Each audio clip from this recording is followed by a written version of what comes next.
2. Coming up on State of Events, Donald Trump Jr. is under scrutiny after documents reveal private Twitter messages between him and WikiLeaks during the 2016 presidential campaign. And expect delays on BART this Thanksgiving. But on the upside, new BART and Muni trains are coming very soon. Our breaking news coverage starts now.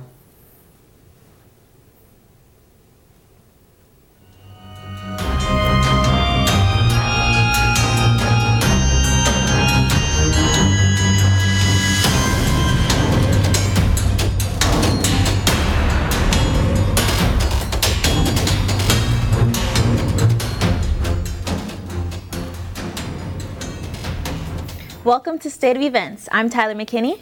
And I'm Veronica Kunzervong. Thanks for joining us. Donald Trump Jr. released private messages with WikiLeaks during the 2016 presidential campaign Monday. According to the messages, the organization reached President Trump's adult son via Twitter, and at the same time, WikiLeaks published hacked emails from Democratic officials. They also asked him to promote the hacked emails, and they also suggested President Trump to challenge the election results if he didn't win. This comes after Trump Jr. came under scrutiny for agreeing to give information about Hillary Clinton to a Russian lawyer. President Trump is in Manila, the last stop of his nearly 2-week Asia tour. The president is wrapping things up by taking part in the ASEAN summit. He's also attending the Association of Southeast Asian Nations as well as the East Asia Summit. The participating world leaders got together for photos, which featured a very awkward handshake. While in Manila, Mr. Trump is meeting with a few of his counterparts, including Philippine President Rodrigo Duterte. The president says they have a very great relationship and that a full statement on trade will be released Wednesday. And if you expect to hop onto the new BART trains this Thanksgiving, well, think again. You're going to have to wait a little bit longer. According to Mercury News, the cars failed a safety test on Friday. Inspectors also said the platform doors wouldn't open. The California Public Utilities Commission says BART needs to fix this before they can run additional tests. Transportation officials hope to replace all BART cars by 2021. Attention BART fare offenders, the free ride is over. A BART police officer was battered over the weekend after attempting to cite an alleged fare evader. The transit agency is beginning to really crack down on what is a very costly crime. Riders who jump the fare gates to avoid paying their BART fare cost BART an estimated $25 million a year. Police say they are trying to change the culture, trying to address the issue using enforcement so that people pay their fares. The transit agency recently committed to spending $2.5 million to crack down on fare evaders. The money will go towards station improvements and the hiring of new station workers. And while it's bad news for BART riders, Muni riders can rejoice. New trains are coming. The Transportation Service says its new cars will be on rail tracks as early as next week. Muni also said it will eventually add 215 new cars, but for now, it's just one. The new vehicles resemble BART's new trains and have similar features. They're also lighter in weight and quieter compared to the older models. It's currently unknown which line will get it first. It's the end of an era for the Old Bay Bridge. Saturday morning, Caltrans demolished the last 2 piers that once held the structure over the San Francisco Bay. They finished the demolition project a year ahead of schedule, saving taxpayers nearly $10 million. It only took 6 weekends to complete the task. The implosion caused minor delays, but traffic quickly returned to normal. A 4.7 magnitude earthquake shook Monterey County on Monday. It was also felt more than 90 miles away in San Francisco. The quake hit at around 11:30 a.m. near Salinas. 9 smaller aftershocks followed, with the largest measured at a 2.8 magnitude. The U.S. Geological Survey says the quake happened on the San Andreas Fault at a depth of 4 miles. No injuries were reported. More than 35,000 kids, teens, and parents unleashed their inner scientists at the Bay Area Science Festival's annual Discovery Day at AT&T Park over the weekend. Reporter Gabby Gebhardt gives you the scientific breakdown of this free and educational event. She did it! At the 7th annual Bay Area Science Festival, thousands of people gathered at AT&T Park to play with robots and experience science and STEM-filled learning. That's how you vlog. So, what exactly is STEM, you might ask? STEM is science, technology, engineering, and mathematics. In grades kindergarten through 12th in the United States, most STEM learning focuses on science or mathematics, paying little attention to the T for technology. To take on these positions that are going to help us continue to lead and be innovators in this technology-driven world. Bay Area High School Robotics Club Team 841 applied their STEM skills and showcased the future of robotics. Just showing off our technology, what we've made, and just showing it off to kids. Richmond High School Program Director Luciano Del Rio understands the importance of motivating students into promising fields. Either create those new jobs, create that new technology, and or participate in helping the masses. STEM education is vital to the future of our country, regions, and future of children. STEM is everywhere and it shapes our everyday life. The reason I joined robotics is because I had a sensational feeling towards technology. I don't know, I just love it whenever I see technology. If you would like to volunteer next year or help support STEM education, head to bayareascience.org. Reporting for State of Events at AT&T Park, I'm Gabby Gebhardt. I think San Francisco is a great place to have a science festival. It's booming. The tech industry is booming here. So it's just a great idea to have that. Definitely. Science is always fun. I love science. We got to go next time. Definitely next time. Next on State of Events, the Sutherland Springs in Church, Texas opened its doors after the deadly mass shooting a few weeks ago. And an outbreak erupts at Disneyland theme park, hospitalizing 12 people. More details after the break.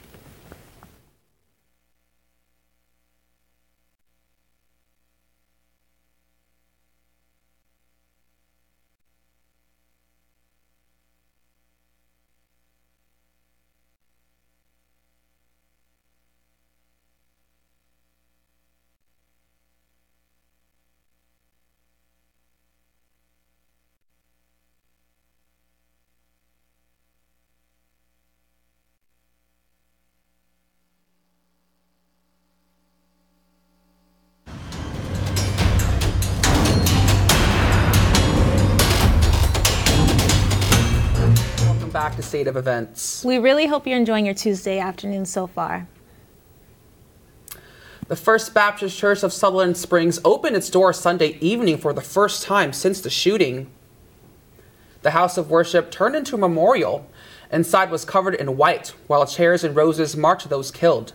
Associate Pastor Mark Collins says building it was a hard decision, but members and family needed to see the church. The congregation continues service at a nearby location this week and decides whether to demolish the old location. Our hearts go out to all the victims of the Texas shooting and their families. Meanwhile, somewhere in California, some in California might argue that the church is no place for marijuana, but there's one church that's all for it. The Temple of Healing and Meditation in Roseville, northeast of Sacramento, is fighting for the use of marijuana in the church. An attorney for the church says the original oil for anointment included cannabis. The city, however, is calling the church an illegal dispensary and sent the church a cease and desist letter. But the church's attorney says it's well within its rights under federal code. The federal government classifies marijuana as a Schedule I narcotic, which is in the same class as heroin and LSD. But the temple isn't backing down. They are willing to take their right to use marijuana as far as they have to. The California Senate is changing its process for investigating sexual misconduct complaints following allegations against a sitting Democratic senator. Senator Tony Mendoza is being accused of sexually harassing at least 2 women who formerly work in his office. The Senate Rules Committee currently handles harassment complaints, but not for long. The Senate announced Sunday that it will hire an independent legal team to investigate sexual harassment and abuse allegations. Investigation findings will be made public at the discretion of victims and whistleblowers. A new guideline lowers the threshold for high blood pressure, adding to those who already have the condition. This now affects nearly half of U.S. adults. High pressure used to be at least 140/90, but now it's 130/80. Why so salty? The change means an additional 14% of U.S. adults have it, but only 2% need medication right away. The American Heart Association says to update your diet, exercise more, and try healthier lifestyles to lower your blood pressure. And over to Southern California, where Disneyland may give some parents blood high pressure. The park had to shut down 2 of its cooling towers after park visitors got very sick. 12 people were hospitalized following the epidemic. Legionnaire's disease is a severe form of pneumonia caused by Legionella bacteria, causing symptoms such as high fever, cough, chills, and muscle aches. It is not contagious between humans, but it can be contracted by breathing in mist from water that may contain the bacteria. The cooling towers have been treated with chemicals and remain shut down until health officials confirm they are contamination-free. Test results will be back in about 2 weeks. It's nasty. That is nasty. Half Scary. this place on real? I don't think so. I don't know about that. Well, after the break, Niantic Inc. plans to release a brand new augmented reality game for Harry Potter fanatics. And Chris Carrion is in the studio with this week's Sports Roundup. Our coverage continues.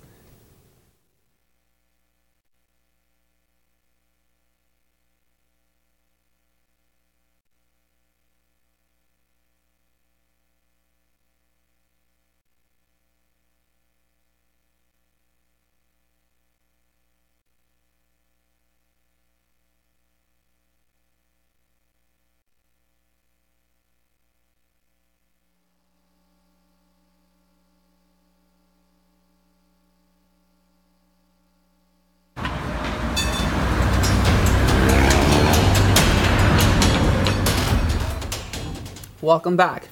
If Pokemon Go made you want to catch them all, what can you expect with a new mobile game that has magic and spells? Here's Lucia Cabrera with the story. Is this really happening? Yes, it's happening. To all my Harry Potter fans out there, the Wizarding World of Harry Potter and the creators of Pokemon Go are bringing to you Harry Potter Wizards Unite, or soon to be known as Harry Potter Go. That's right, it's a mobile game where players can become actual wizards. They will be able to choose their Hogwarts house, like Gryffindor, Slytherin, Hufflepuff, and Ravenclaw. Also, they will be able to battle Death Eaters and Dementors, as well as finding the 7 Horcruxes to kill the evil Lord Voldemort. But the excitement could not be held, and here's one of the biggest Harry Potter fans expressing his feelings about this new game. Guys, it's happened. It's happening. It's happened. I cannot believe that this freaking got announced. I am absolutely losing my mind, and I'm just so freaking excited. Now, something a lot of you may or may not know about me is I am probably one of the biggest, if not the biggest, Harry Potter snob you'll ever meet in your life, and I cannot contain my excitement. I am so freaking excited, dude. Like, I cannot tell you guys how excited I am for this freaking game. In case you guys didn't know, I'm excited. This game will soon be on our phones, but we will have to wait until 2018. In the meanwhile, you could go to Pottermore.com, the official Harry Potter website, to sign up on Harry Potter Wizards Unite to receive an email letting fans know when will this app will be released. But you can also log on to our website, sfsustateofevents.com, for more information. And we'll keep you updated as well when this game will be available for you. I'm Lucia Cabrera, State of Events. He is definitely a huge fan. Thank you, Lucia, for that. Did the 49ers get their first win of the season this year? And did the Warriors continue their winning streak? Chris is live in the studio with this week's Sports Roundup. Chris? Thanks, guys. Well, no Raider updates this week as they are on a bye. And Kevin Durant returned last night for the Warriors as he was nursing a leg injury. And the San Jose Sharks won in comeback fashion Sunday night as they beat the LA Kings with the final score of 2-1. Now let's get to it. Warriors were without Steph Curry Monday night as he sat out with a thigh injury. We see a nice spin move here by Nick Young. And no Steph, no problem. The replacement players picked up the slack as Sean Livingston gets to the rack here in the second quarter. After a competitive first half that ended tied at 56, the Warriors came out in the second half destroying the Magic. Kevin Durant laid the hammer down as Warriors win 110-100. We're off to Levi Stadium where the 1-8 Giants are visiting our 0-9 49ers, the 0-9ers. We jump to this fumble in the second quarter. Ronald Blair off the edge forces the ball loose from Eli Manning. The 49ers capitalize as C.J. Beathard connects with Marquise Goodwin. Let's take a listen. Nice pickup. Wide open for the speedster, Goodwin. And Goodwin is gone. A From that point on, the 49ers never took their foot off the gas. Sad news, however, as Marquise Goodwin announced after the game that him and his wife lost their son due to pregnancy complications. Our hearts and prayers go out with the Goodwin family. Some Pac-12 action here as number 9 ranked Washington takes on unranked Stanford in Palo Alto. After trailing the entire first half, Stanford managed to upset the Huskies thanks to 3 touchdowns by running back Bryce Love. This 9-yard rushing touchdown sealed the win for Stanford as they went on to beat Washington and taking the number 1 spot in the Pac-12 North in the process.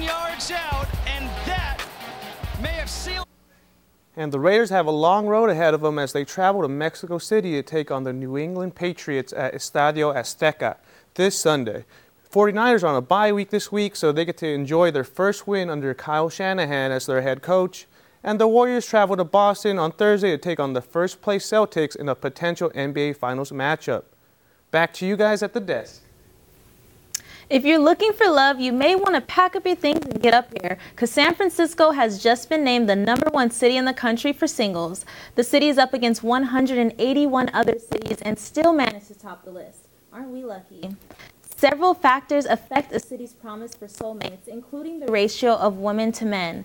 San Francisco has a strong score of 67.63. Several other Bay Area cities made the list but are not highly ranked. San Jose came in 34th place with Sacramento 10 steps behind. In Oakland, number 100 may not be the place for you if you're looking for Mr. or Mrs. Right. You know, I was very hesitant about downloading Tinder, but now hearing about this, I don't know, I might just do it. You might just find somebody. You never know. Maybe. But no more for Oakland? I don't know. Not bad. It's not too bad. It's not bad, yeah. It's not too bad. Well, that's it for this week's State of Events. In studio, I'm Veronica Kuterman. And I'm Tyler McKinney. We'll see you next week.